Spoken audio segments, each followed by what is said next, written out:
Bonjour et bienvenue dans une nouvelle semaine de Smart Tech. Je suis très heureuse de démarrer cette semaine puisqu'elle annonce aussi le début du déconfinement, le début de réouverture des cafés, hôtels, restaurants. Alors on va démarrer cette émission avec le témoignage d'un restaurateur niçois qui possède des établissements un peu partout en France. Vous verrez qu'il s'est lancé assez tôt, lui, dans la numérisation de ses brasseries. Je lui demanderai s'il est prêt pour ouvrir ses terrasses. Ce sera donc l'interview de Laurent Villa dans quelques instants.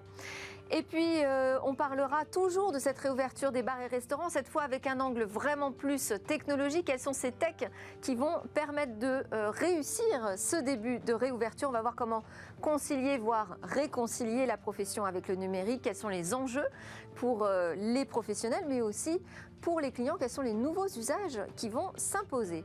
Et puis dans l'alerte cyber, on reviendra justement sur les QR codes. Alors quelle est la sécurité promise par cette technologie qui va se déployer en même temps que les terrasses? Et on conclura par notre opération Smart Tech contre Covid avec le témoignage cette fois d'un tenancier de bar qui nous racontera comment il s'est lancé dans la promotion d'une technologie de sortie de crise pour ses partenaires avec un purificateur d'air mobile. Et voilà, tout de suite place à l'interview du restaurateur niçois.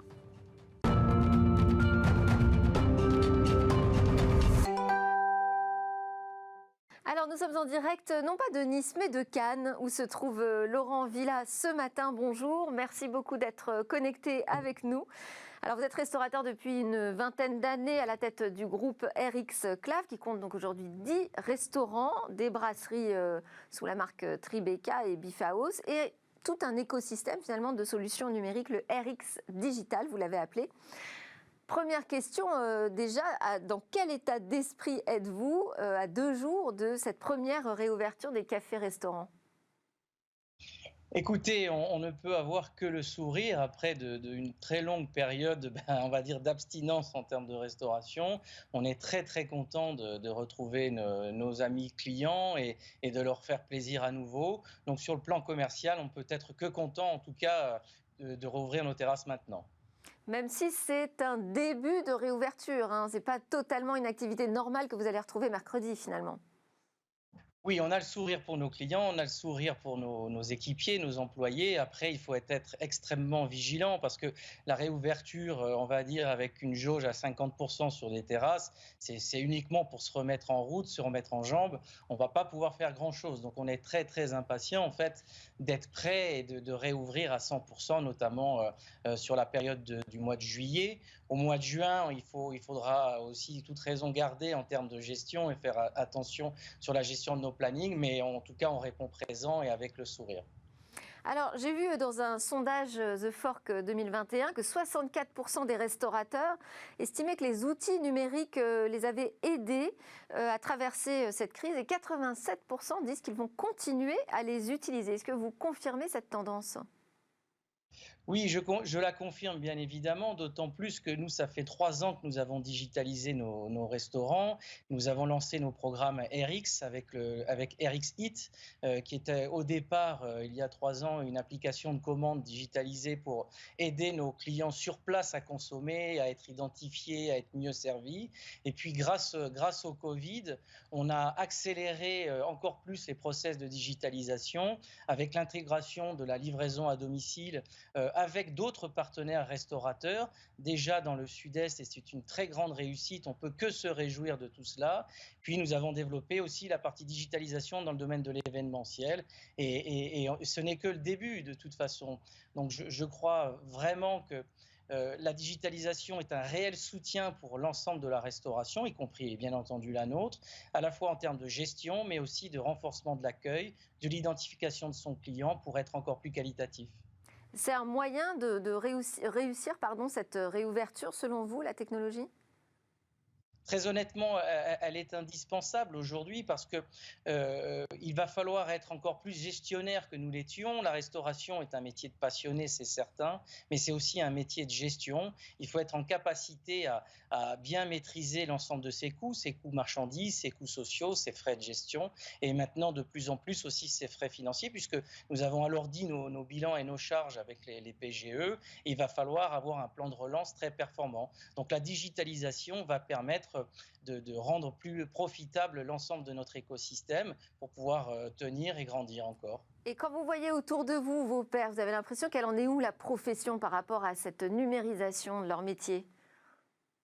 Écoutez, je crois beaucoup en nos amis restaurateurs. Ce sont des gens qui restent très innovants, travailleurs, impliqués, et la passion fait que on va toujours chercher devant nous pour essayer de rendre une prestation de service extrêmement qualitative pour nos clients. Donc, on est des passionnés, même si il y a certaines générations plus âgées que les nôtres. Je pense que eux aussi n'ont pas eu le choix et ils font en ce moment le nécessaire pour se réformer et pour avancer en ce sens. Donc vous proposez une palette d'outils. Vous pouvez peut-être donner quelques astuces à ceux qui veulent se lancer et se dire, bon, bah, maintenant, effectivement, il faut que je m'y mette à cette digitalisation. Quels sont les process, selon vous, qu'il faut enclencher en premier, qu'il faut numériser en priorité?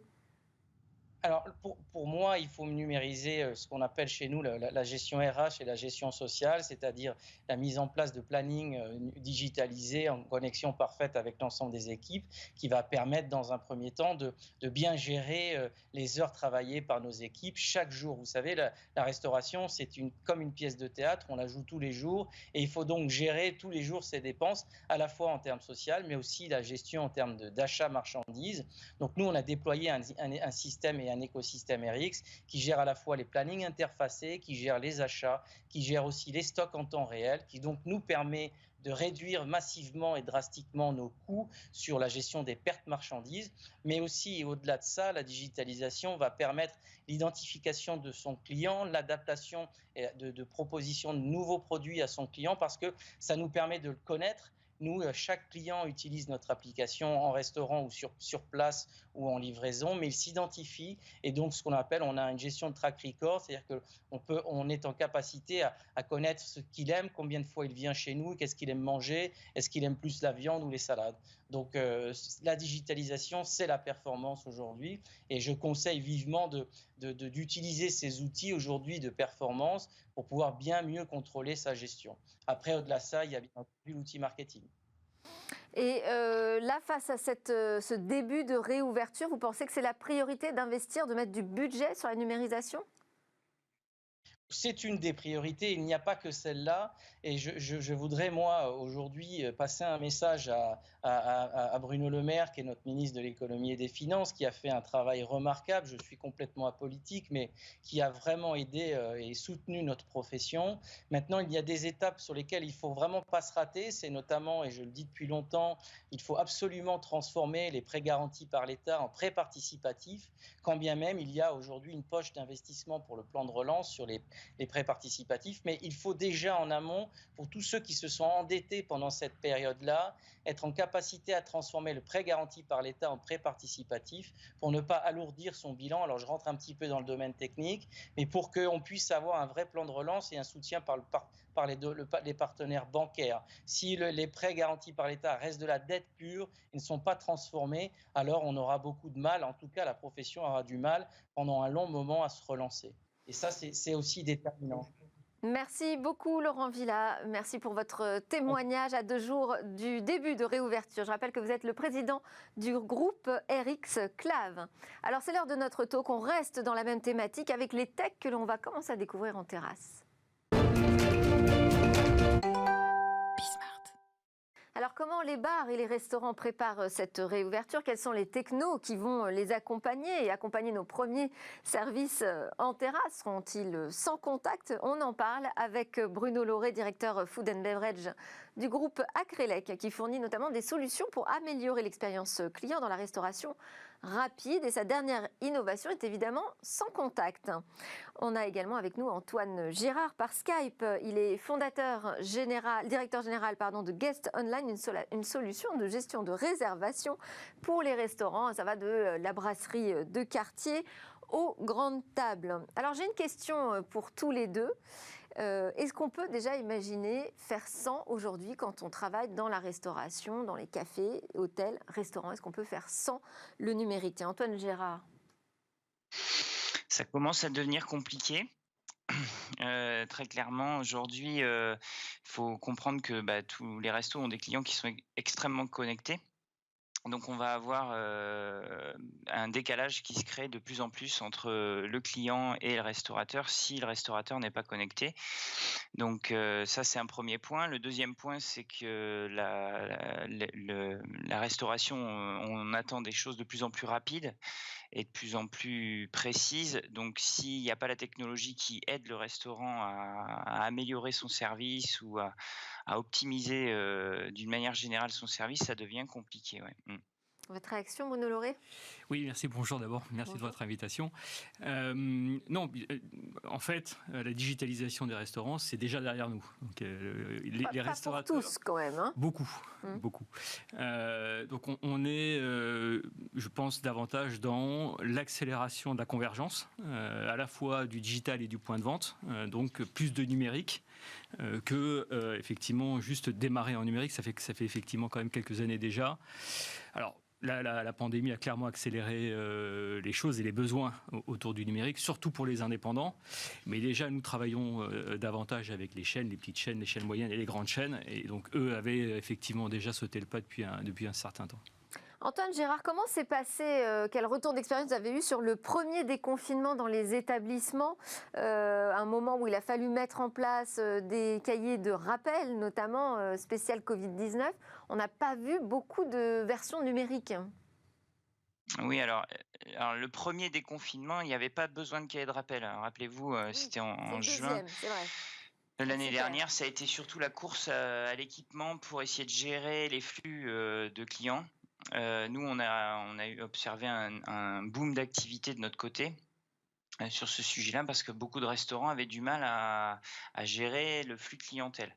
Donc ça a été la première étape au début de l'été. Ça, c'était l'été, et effectivement, à partir de septembre-octobre, là, il y a eu le cahier de rappel. Alors bon, là, ça a été une période très compliquée pour tout le monde, les restaurants comme les acteurs de technologie, parce qu'en fait, on avait à peu près une loi toutes les 2 semaines qui sortait, avec, en tout cas une règle avec des choses à développer. Donc nous, ça a été très compliqué là au mois d'octobre l'année dernière. On a effectivement développé un cahier de rappel très rapidement pour pouvoir répondre aux besoins de nos restaurants. La réalité, c'est que la grande majorité des restos l'ont fait au papier, au crayon, parce que difficulté de se mettre les choses en place en très peu de temps, dans un contexte où en plus ils étaient fermés à partir de 21h, je crois, à l'époque. Enfin bon, ça a été un petit peu le bazar. Oui. Il fallait faire valider ce cahier de rappel numérique par les autorités ?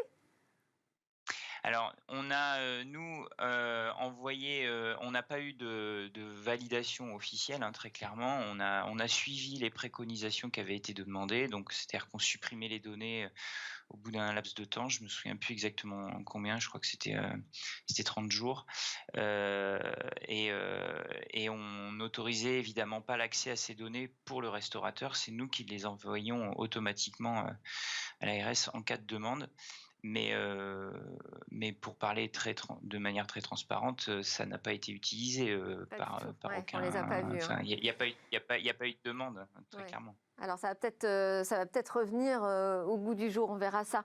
Bruno Lauré, un des enjeux de cette réouverture là, mercredi qui est très très attendu, ça va être aussi la satisfaction des clients. Ça va être compliqué ça. Oui, il va y avoir du monde. Tout à fait. On s'attend à effectivement un engouement, même s'il pleut, ce qui est probable en France. À Cannes, il faisait très beau aujourd'hui. Ah, tant mieux. Ça n'a pas été le cas partout. Non, effectivement, on s'attend à un engouement des clients et donc à forcément des flux qu'il va falloir gérer. Et c'est toute la difficulté.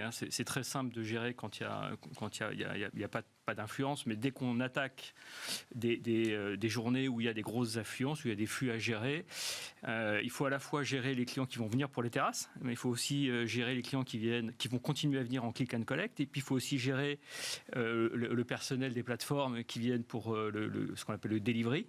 Et donc tous ces flux qui arrivent dans le restaurant en même temps, c'est pas que les terrasses, c'est l'ensemble.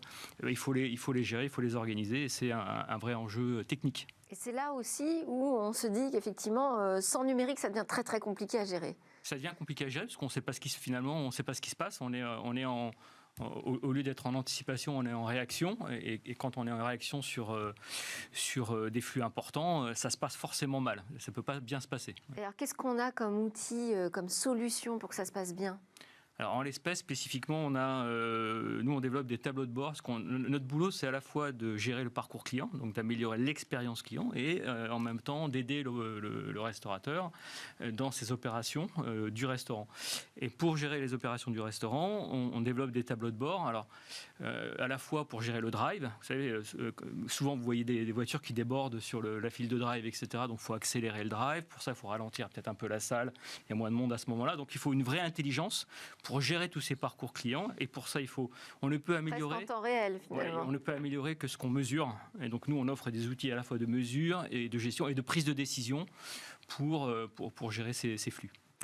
Antoine Gérard, c'est pratiquement la même question. Quels sont pour vous les axes numériques qu'il faut développer en priorité là, dans le contexte actuel, bien sûr? Alors, nous, on est un peu plus centré sur la salle. Notre métier reste très concentré sur le service en salle. Donc, on a évidemment tout le flux avant l'arrivée au restaurant, qui est notre cœur de métier, qui est la réservation. Donc là, il y a un gros travail en ce moment, parce qu'il va falloir savoir gérer des jauges.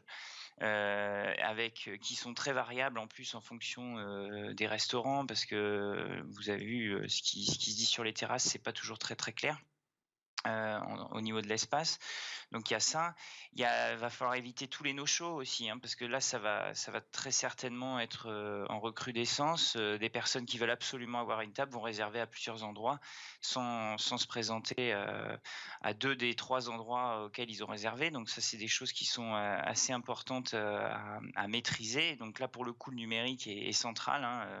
On peut mettre en place des empreintes bancaires ou des rappels quand c'est pas volontaire. Et puis après, une fois qu'on est en salle, effectivement, il y a des choses qui vont, à mon avis, émerger plus fortement qu'avant. On va avoir évidemment tout ce qui va être menu sans contact, enfin menu, on va dire sur smartphone ou autre, pour éviter le transfert d'un menu d'une table à une autre. La commande aussi, pour éviter que les serveurs se déplacent trop dans les salles, et également après le paiement, sans forcément aller au desk ou voilà. Donc bon, le TPE fera tout à fait l'affaire pour la plupart, mais il existe de plus en plus d'applications aussi qui peuvent permettre de payer directement son restaurant à table. Voilà, donc nous, c'est sur cette partie-là forcément qu'on observe les choses, même si on est très concentré sur la gestion des flux de réservation. Donc voilà, après Bruno gère quelque chose de plus large et dont on pourrait éventuellement faire partie au niveau de la résa. Mais donc effectivement, la technologie est en train de s'insérer vraiment partout dans les restos en ce moment. C'est peut-être là où va y avoir un nœud un peu compliqué, parce qu'on va devoir réserver nos places dans les salles, en terrasse, donc ça va à peu près bien s'organiser. Mais alors au moment de l'encaissement? Alors la spécificité de notre métier dans la restauration rapide, c'est qu'on paye avant. On paye avant de consommer. D'accord ? Donc en fait, on doit gérer des flux de prise de commande et d'encaissement. Et ça, on utilise soit le smartphone, soit la borne de commande, qui va perdurer. Il y a vraiment cette convergence. Alors là, on voit à l'antenne votre nouvelle borne, en fait, sans contact. Exactement. Alors effectivement, vous allez nous expliquer comment on va faire. Oui, tout à fait. Pour payer. Acrelec a inventé la borne de commande que vous avez aujourd'hui en restauration rapide. Donc ça fait déjà quelques années. Et c'est né en France d'ailleurs, c'est une invention française. Puis c'est devenu un standard de l'industrie mondiale de la restauration rapide. Qui nous a permis d'ailleurs de grandir avec cette innovation. Avant la pandémie, on avait commencé à travailler sur une solution de désinfection de l'écran. Mais la pandémie nous a emmenés un peu plus loin, parce que la désinfection n'empêche pas la recontamination quand on retouche l'écran. Donc on s'est dit, la meilleure façon de protéger les consommateurs, c'est de ne pas toucher l'écran. C'est l'assurance tout risque anti-transmission. Et donc on a développé une solution qui permet extrêmement rapidement de transformer une borne existante en borne sans contact.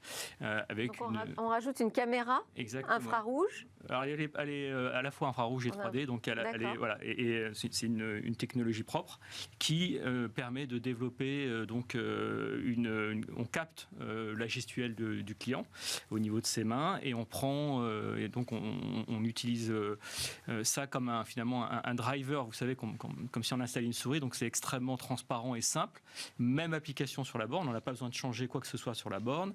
Même interface, même parcours client, même temps de commande. Donc on est sur quelque chose de totalement transparent, mais par contre sans contact.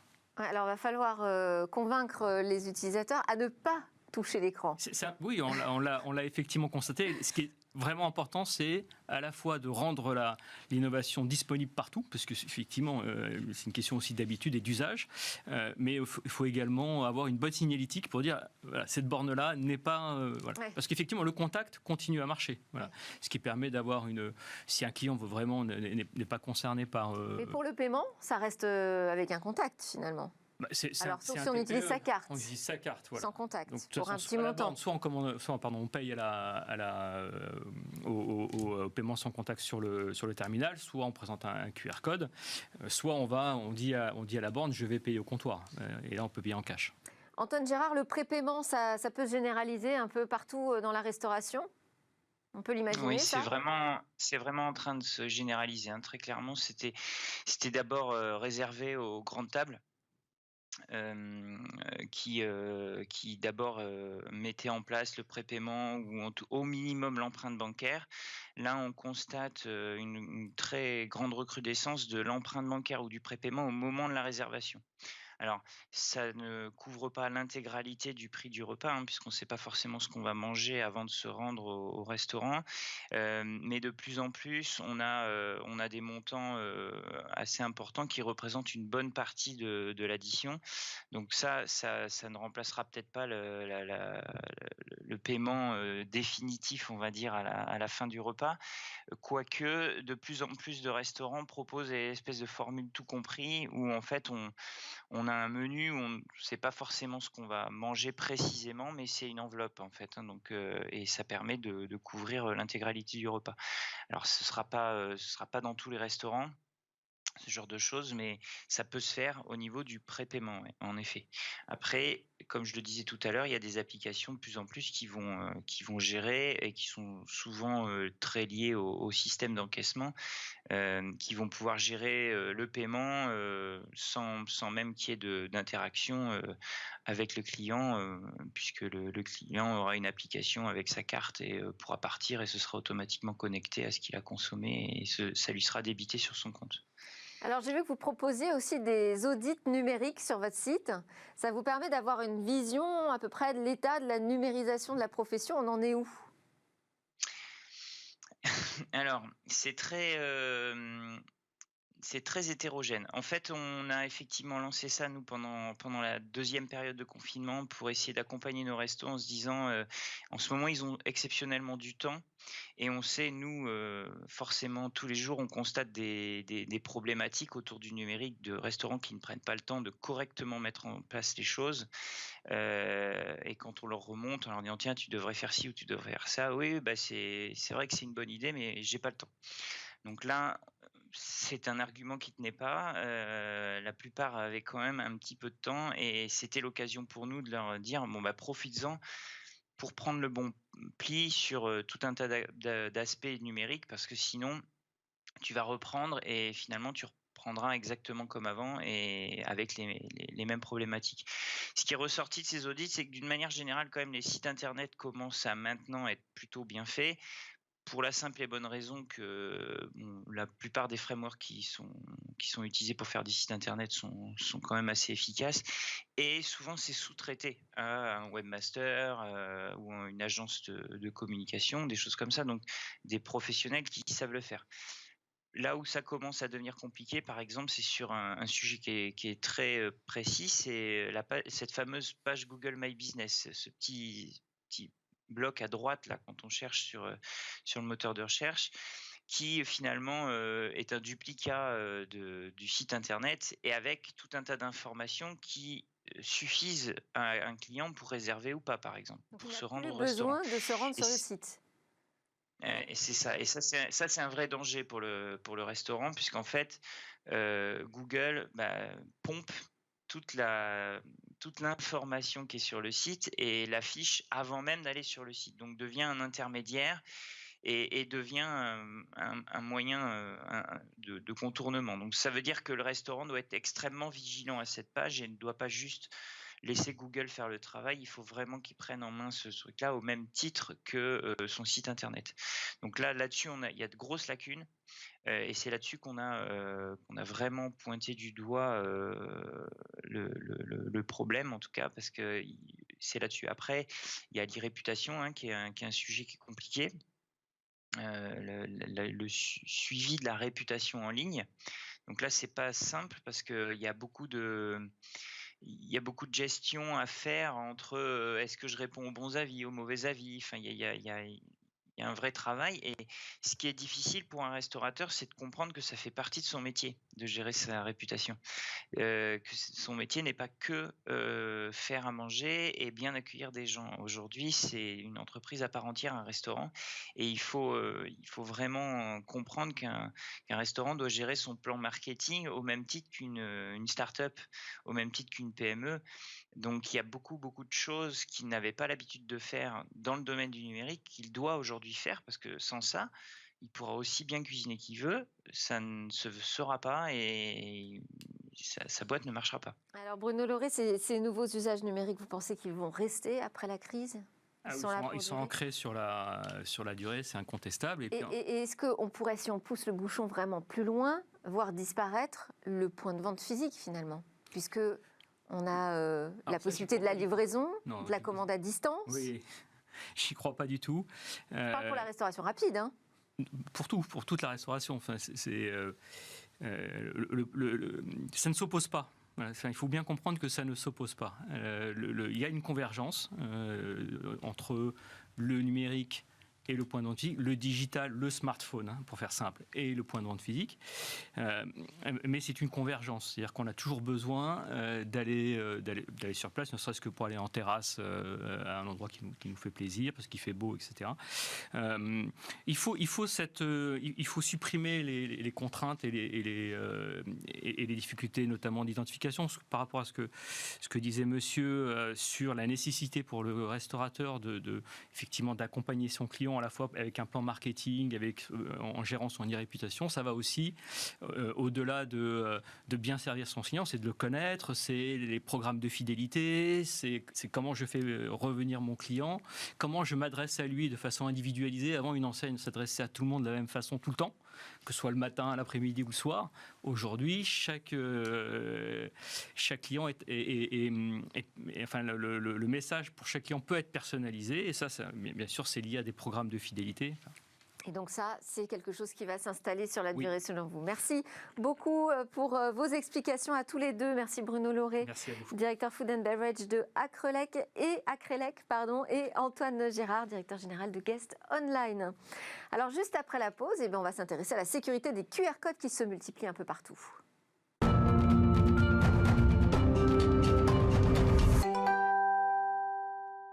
Et nous voilà sur le plateau de Smartech à nouveau. On continue avec cette journée spéciale ouverture, café, hôtel, restaurant. On va s'intéresser à la sécurité des QR codes avec Damien Bancal, journaliste spécialisé en cybersécurité, fondateur du site d'alertesatas.com. Bonjour Damien. Alors, est-ce qu'il y a plus de peur que de mal avec ces QR codes ? Est-ce qu'il y a des fausses alertes ? Oui, on va déjà se dire et se rappeler ce qu'est un QR code. Un QR code, vous savez, c'est ces petits carrés remplis de petits pixels noirs qui ont pour mission de nous envoyer soit sur un site internet, soit sur un numéro de téléphone, soit sur une information qu'on veut transmettre. Moi, par exemple, dans mon téléphone, j'ai un QR code qui me permet d'utiliser ça comme une carte de visite. Alors, il faut avoir déjà une information, c'est que le QR code, une fois qu'il est fabriqué, on ne peut plus le modifier. Les informations fournies dans ces petits carrés noirs, ils vont directement donner l'adresse, par exemple, de Delphine. À partir de ces éléments-là, il faut obligatoirement que ce QR code renvoie donc sur une base de données qui elle-même comprend l'information. Je m'explique. Je prends mon QR code, je le flash avec mon téléphone portable et donc là, je vais me retrouver directement en train de regarder mon émission préférée. Sauf que tout ça, il faut le stocker quelque part. Et le problème de cybersécurité peut apparaître à ce moment-là. D'accord. Donc, il y a quand même des dangers. C'est ça que vous nous dites, Damien ? Oui, alors il faut par contre maintenant faire très attention. On en voit partout des QR codes, on en voit sur des affiches, sur les arrêts de bus, etc., etc. Eh bien, si le QR code de base ne peut pas se modifier, on peut, par exemple, et moi j'en ai des exemples depuis une dizaine d'années, eh bien, on peut rajouter un QR code sur l'existant. Je m'explique. Il y a 10 ans, dans le métro parisien, des gens, on ne sait pas trop qui, avaient placé des affiches un petit peu partout sur lesquelles il y avait un QR code qui, avec mon téléphone portable, me permettait de télécharger une application qui, à l'époque, était soi-disant sympathique. Sauf que cette application était un logiciel malveillant. Aujourd'hui, rien n'empêche de penser qu'une personne, face à des affiches proposant un QR code tout à fait légitime, eh bien, ils vont coller dessus ce QR code qui, lui, sera beaucoup plus malveillant.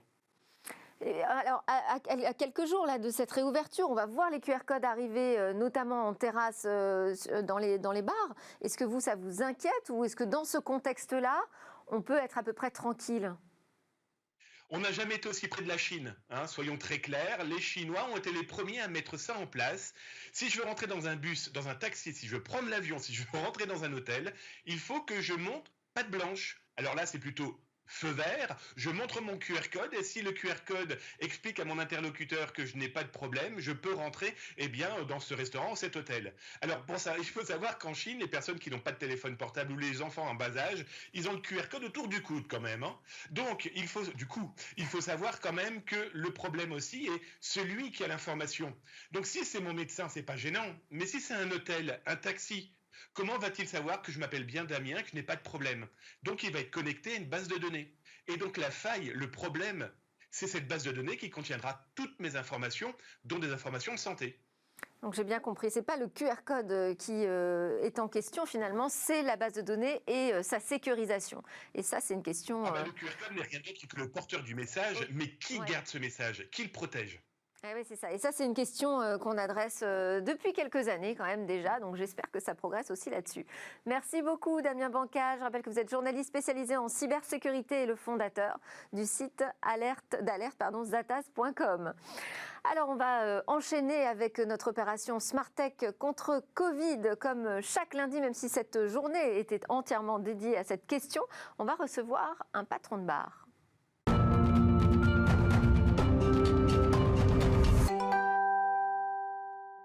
Alors vous le savez, avec cette opération Smarttech contre Covid, je veux donner un coup de pouce aux technologies qui peuvent nous aider à traverser au mieux cette crise sanitaire mondiale. Et c'est comme ça que j'ai fait la connaissance sur les réseaux sociaux d'un restaurateur qui s'est mis lui aussi à faire la promotion de technologies. Il s'appelle Denis Reynaud, il est donc gérant de 2 bars à Paris et nous accompagne aujourd'hui avec Cécilia Sévry. Bonjour Cécilia. Bonjour Delphine. Bonjour Denis. Bonjour. Alors vous avez pu discuter ensemble et Cécilia, sa démarche vous a convaincu? Oui, parce qu'en fait, ce que je vous présente aujourd'hui, grâce à Denis Reynaud, c'est à la fois une innovation, mais surtout, vous l'avez dit, une initiative véritablement, celle de 2 restaurateurs associés qui ont décidé de s'engager après un an de crise sanitaire intenable pour leur commerce, responsable de plusieurs bars à Paris. Vous avez décidé avec votre collaborateur de solliciter l'aide d'une entreprise française pour préparer le retour des clients dans vos établissements. Cette entreprise, c'est Air in Space et elle propose depuis déjà plusieurs années une solution de traitement de l'air par filtration de l'air à destination à l'origine des hôpitaux. C'est un purificateur mobile qui a l'allure, vous allez le voir sur les images, d'un petit radiateur électrique. À l'intérieur, un moteur aspire l'air pour le filtrer et puis un premier filtre à charbon actif assèche les virus et les bactéries qui ensuite sont détruits par un filtre haute intensité, un filtre EPA 14. Alors c'est le plus haut niveau de filtration qui existe aujourd'hui, le même qu'on retrouve dans les avions, la filtration de l'air à l'intérieur des avions. C'est ce qu'on appelle la filtration absolue. Ainsi, en 30 minutes, on réduit de 80% les particules dans l'air sur une pièce de 80 mètres carrés de surface environ. En 1 heure, l'air est purifié 6 fois. On peut régler la machine comme on le veut, mais 6 fois, ça correspond finalement aux recommandations du gouvernement qui demande d'aérer, de renouveler l'air 6 fois dans la pièce. Alors, Denis Reynaud, vous êtes avec nous et durant cette année, vous avez enfilé votre casquette de recruteur RH chez Odyssée parce que vous étiez obligé de changer d'activité, mais votre cœur de métier, c'est restaurateur, gérant précisément d'un bar. Et donc, vous avez décidé, en vous tournant vers cette technologie, d'abord de la tester chez vous, mais surtout de prendre l'initiative de la présenter à tous vos collègues autour de vous, tous vos collègues restaurateurs, gérants bar, patrons de bar. L'objectif, c'était quoi? Montrer qu'on pourra réouvrir grâce à la technologie? L'idée, oui, effectivement, c'était pas d'être tout seul dans notre coin à ouvrir notre bar tout seul. Ça n'a aucun sens. En fait, l'activité CHR, elle n'a de sens que si tout le monde est ouvert et tout le monde fonctionne. Donc nous, on a eu la chance de pouvoir accéder à certaines entreprises, à certaines personnes qui nous ont aidés, qui nous ont accompagnés dans notre projet. Mais l'idée, c'était aussi de le présenter à d'autres, de le mettre en place chez nous, dans nos établissements, et puis après de faire venir d'autres établissements, puisque quand on est restaurateur, patron de bar, on a forcément des connaissances dans la profession. Et donc l'idée, c'est d'installer notre bar comme si on était ouvert, et puis de les faire venir, de leur montrer, etc. Et puis ceux qui sont intéressés, on les met en relation avec l'entreprise. Donc vous faites ça gratuitement, c'est vraiment... Alors, il n'y aura rien de gratuit au bout d'un moment. On n'est pas des lapins de 6 semaines, nous non plus. Si on peut développer du business, on développera du business. D'autant que moi, j'ai monté une structure à côté pour survivre, parce que nous, ça fait plus d'1 an qu'on est fermé. Nous, on a un vrai bar de nuit, donc on n'a pas rouvert l'année dernière lorsqu'il y a eu le déconfinement. Donc nous, on n'a plus 1 centime de revenus. Donc si on peut trouver des modèles économiques différents, apporteurs d'affaires pour Air in Space, c'est génial. Moi, je fais du recrutement, je fais aussi d'autres choses. L'idée, de toute façon, le monde du travail a tellement évolué qu'il faut être capable de faire différentes activités. Mais après, ce qui nous plaît, nous, c'est quand même d'ouvrir le bar et de faire des fêtes à l'intérieur. Et pour accompagner ces technologies, on peut imaginer un boîtier qui va indiquer la qualité de l'air quand on rentre dans le bar? Alors nous, on veut aller plus loin encore, plus loin que ce que recommandent les différentes législations qui vont se mettre en place. Et nous, la qualité de l'air à l'intérieur du bar, elle est tellement bonne qu'on veut le montrer. On veut dire aux gens, parce qu'aujourd'hui, quand on parle de qualité de l'air, on parle surtout du CO2, mais ça va bien plus loin. Ce sont les microparticules, etc. Et chez nous, l'air, quand on fait tourner les machines, l'air, il est tellement de bonne qualité qu'on veut mettre ça en avant. Donc on va probablement avoir un petit écran qui montrera en temps réel la qualité de l'air. Et parce qu'en fait, ce qui se passe, c'est la qualité de l'air, elle est aussi très dépendante de si vous ouvrez la porte. S'il y a un groupe de 5-6 personnes qui rentrent, on dégage tout un tas de microparticules. Donc tout ça évolue. Les technologies que vous aurez mis à disposition. Et nous, on a les télécommandes des machines. S'il y a trop de monde, on monte l'aspiration, l'air redevient meilleur, on voit la courbe qui redescend. C'est impressionnant, les résultats sont impressionnants. En 2020, vous avez déjà tenté de faire une proposition pour réouvrir les bars et les restaurants. Est-ce que vous pouvez en parler? C'était votre passe sanitaire, passe santé pour les restaurants que vous avez porté. En fait, nous, comme on n'en pouvait plus, on est en train de mourir, nous, en fait. En fait, objectivement et financièrement, on est en train de mourir. Donc, quand vous vous approchez du précipice, vous n'avez qu'une envie, c'est de trouver des solutions. Et donc, à force de brasser, de rencontrer des gens, etc., on a rencontré une entreprise qui fait des tests antigéniques, des tests PCR, des tests salivaires, etc., une entreprise française, et une autre qui fait de la traçabilité, notamment de la traçabilité digitale. Et au mois de décembre, on a regroupé tout ça et on s'est dit on peut faire un pass santé qui permet à une personne qui a été testée négative de venir chez nous dans notre bar, puisque lui est négatif. Il ne va contaminer personne. Donc on avait proposé cette solution de passe santé. Bon, on est passé pour des fous, les gens nous ont dit mais vous êtes dingues, tout ça n'est pas possible, vous discriminez les gens. On a eu des campagnes sur les réseaux sociaux, on sait comment ça fonctionne, donc on s'est fait insulter, etc. Mais l'idée était bonne, on a écrit au président de la République. Il nous a répondu que l'idée n'était pas mauvaise. D'ailleurs, on a vu qu'un mois après, il la reprenait, mais qu'on arrivait peut-être un petit peu tôt, etc. Bon, on a sollicité les députés, on a sollicité tous les partis politiques, on a sollicité la maire de notre arrondissement, qui est une femme fabuleuse qui nous soutient dans ce combat. Mais on voit bien aussi que c'est un sujet quand même qui est un peu tendu, qu'il peut y avoir des implications derrière, politiques, médiatiques, etc. Donc on est arrivé un peu tôt avec notre passe santé. Aujourd'hui, il légifère dessus, donc ça veut dire qu'on n'était pas complètement dans le faux. Donc je me dis que si on s'est trompé une fois sur le passe santé, on est peut-être aussi en avance sur la filtration de l'air dans les établissements, et j'espère qu'on aura raison avec ça aussi. C'est ce que j'allais vous dire. Alors là, on est donc à 2 jours du début de réouverture en terrasse des établissements. Ça va vraiment démarrer pour vous à partir du 9 juin, où on pourra à nouveau parler de l'intérieur des établissements et aller peut-être boire un verre chez vous, dans le 9e arrondissement. Pourtant, on n'a toujours pas entendu parler de solutions technologiques officielles, imposées, obligatoires, pour vérifier s'il n'y a pas de circulation du virus, notamment. Non, pour l'instant, il ne se passe pas grand-chose. Le sujet sur la filtration de l'air, il est quand même arrivé sur le devant de la scène depuis 2 mois à peu près. Là, on commence à en parler. Parce qu'on reçoit quand même beaucoup avec Cécilia, on reçoit beaucoup de solutions de purification de l'air. Oui. Donc ça y est, il y a ce qu'il faut aujourd'hui sur le marché, je dirais. On sait que c'est la solution qu'il faut choisir si on veut être efficace. Ouais, alors, sur la purification de l'air, on a un peu tout et sa grand-mère sur les propositions, entre le petit truc qui est super beau, hyper design, etc., qui ne filtre rien, qui est Oui, super. mais les technos sont là. Mais les technos sont là. Nous, on est parti avec cette entreprise parce qu'on avait des connaissances chez eux. Objectivement, ils sont très, très, très, très bons en tout ce qui est scientifique et technologique. On doit les accompagner maintenant sur la partie marketing et commerciale, parce qu'il y a ça aussi. Il y a un autre fabricant français de purificateurs d'air qui est extrêmement fort en marketing. Et bon, voilà. Et après, il faudra préparer aussi les restaurateurs à utiliser ces nouveaux outils. Et puis, il y a un coût surtout. Et il faudra, si on a la possibilité d'être accompagné par le gouvernement. Merci beaucoup, Denis Reynaud, ravi de vous avoir reçu. Enchanté. Donc vous êtes gérant de 2 bars à Paris. Vous voulez nous donner les noms? Oui, les bars s'appellent No Scrum, No Win, qui est une bonne expression de rugby qui veut dire pas de mêlée, pas de victoire. Merci Cécilia Sévry aussi pour cette opération avec à chaque fois des invités passionnants. Merci à tous de nous avoir suivis. On se retrouve demain pour de nouvelles discussions sur la tech.